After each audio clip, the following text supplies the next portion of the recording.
Docteur Synapse. T'es aux urgences et tu reçois la nuit un transfert sauvage d'un autre hôpital de Monsieur Descartes. Il est tachypnéique, présente des œdèmes et est agité. Et t'as pas du tout d'anamnèse. Tout ce qu'il dit, c'est je pense, donc je suis. L'infirmier prend les paramètres du patient. Il a une bradycardie à 58. Tu décides alors de réaliser un ECG. Voici son ECG. Je te laisse interpréter. 1. On remarque que c'est une bradycardie sinusale. 2. L'intervalle PR est long.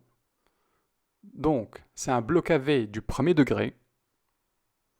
Le QRS est large et je le trouve un peu bizarre.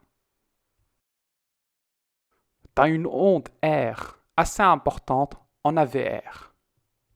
On passe maintenant au segment ST. On remarque un sus-décalage en V1 et en AVR et un sous-décalage en V4, V5 et V6. Et pour finir, l'onde T. On remarque que l'onde T est très pointue, surtout en D1, D2, V4, V5 et V6. Cette onde T est tellement pointue qu'on peut la comparer à la tour Eiffel. Pour résumer, il y a 5 choses. Bradycardia, block, broad, bizarre and big. Big pour grande onde T ou onde T pointue. Au résumé, qu'est-ce que t'en penses de cet ECG? Retiens de Killer B. C'est la signature de l'hypercalémie. C'est une hypercalémie avec des signes ECG qui peut être mortelle. C'est la première fois que tu es face à une hypercalémie. Tu traites, comme dans les livres, gluconate de calcium 2 grammes, insuline, bicarbonate, diurétique. Tu as les résultats de la prise de sang par la suite. Le potassium était à 9,4 mmol par litre. 20 minutes après, voici son ECG. Son ECG n'a pas vraiment changé. Retiens qu'il faut donner minimum 3 grammes de gluconate de calcium ou 1 gramme de chlorure de calcium. Le chlorure de calcium contient 3 fois plus de calcium élément. Quel est le but de ton calcium? 3 choses. Normaliser le CG, améliorer l'hémodynamique et le retour à une circulation spontanée si ARCA, et tout ça dans le cadre d'une hypercalémie sévère. Et pour finir, voici son dernier ECG après 30 minutes de dialyse. Montesquieu est un homme de 30 ans. Il est victime d'un arrêt cardio-respiratoire. Pendant la CPR, on réalise un ECG. Je te laisse interpréter. On va analyser l'ECG comme tout à l'heure, étape par étape. 1. On remarque que c'est une tachycardie sinusale. 2. Le QRS est large.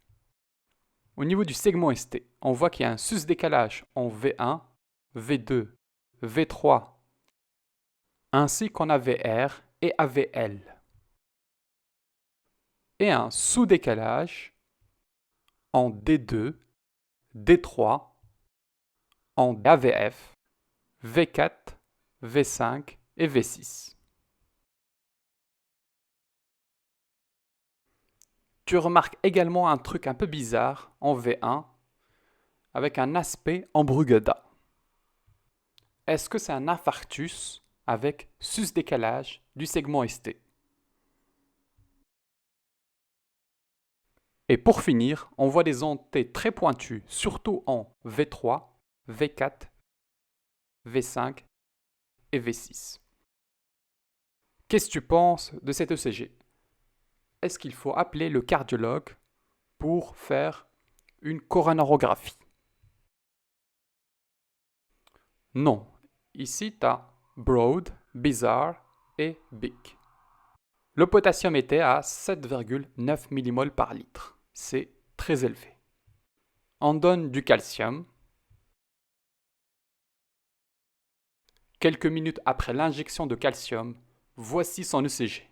Tadam! Son ECG est redevenu normal. Gigi Rousseau est un homme de 59 ans. Il se présente pour syncope à répétition depuis 2 jours et douleurs lombaires. Il est diabétique, hypertendu, présente une artéropathie oblitérante des membres inférieurs et a un antécédent d'AVC. À l'examen physique, il est éveillé et alerte et ne jure que par le contrat social. Comme paramètre, il est hypotendu à 79,50 avec une bradycardie à 40 battements par minute. Tu décides de réaliser un ECG. Qu'est-ce que t'en penses? C'est une bradycardie jonctionnelle. Que vas-tu faire?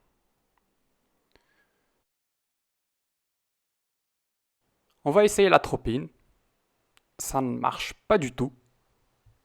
Du NaCl 0,9%, 1 litre en flush. Ça ne marche pas non plus. Bon, on essaie la dobutamine. Échec.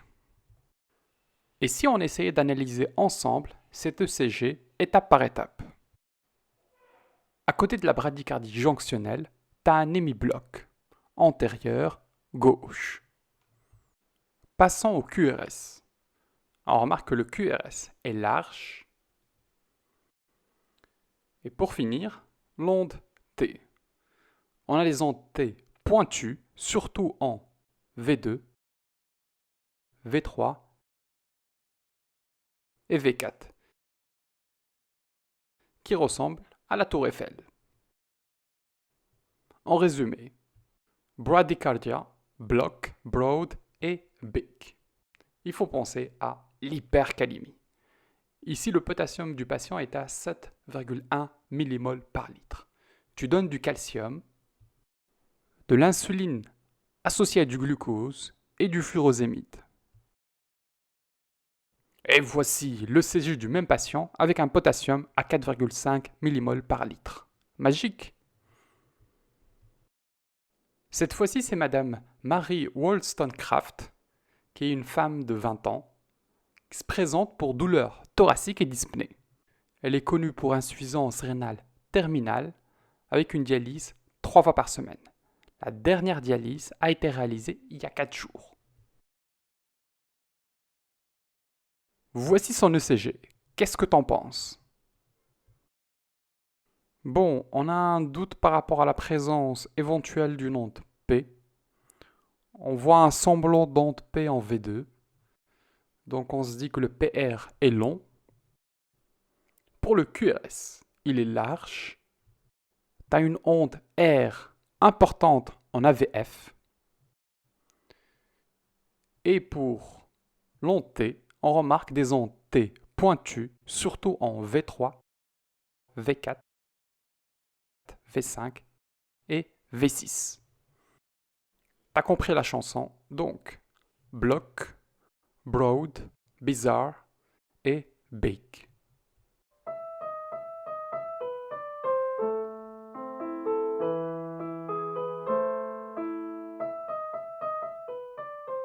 « 15 minutes après le premier ECG, tu as une tachycardie ventriculaire. Puis, à un moment donné, on remarque que le QRS devient large, broad. Que vas-tu faire?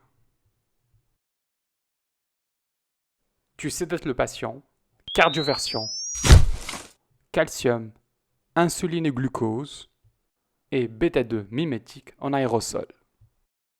Le potassium revient à 9,3 mmol par litre. Voici son ECG après la normalisation du potassium. Retiens de Killer Bee, hashtag hypercalémie.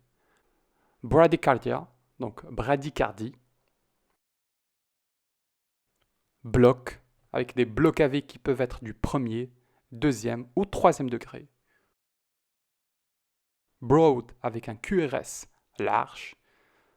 Bizarre, tu peux avoir des tachycardies ventriculaires, voire même un pseudo-Brugada. Et ne pas oublier les sus-décalages ou les sous-décalages. Et pour finir, big, pour l'anté qui est ample et pointu, qui ressemble à la tour Eiffel. Donc, il est important de reconnaître l'hypercalémie rapidement. Garde à l'esprit que l'hypercalémie peut mimer un infarctus, même avec sus-décalage du segment ST.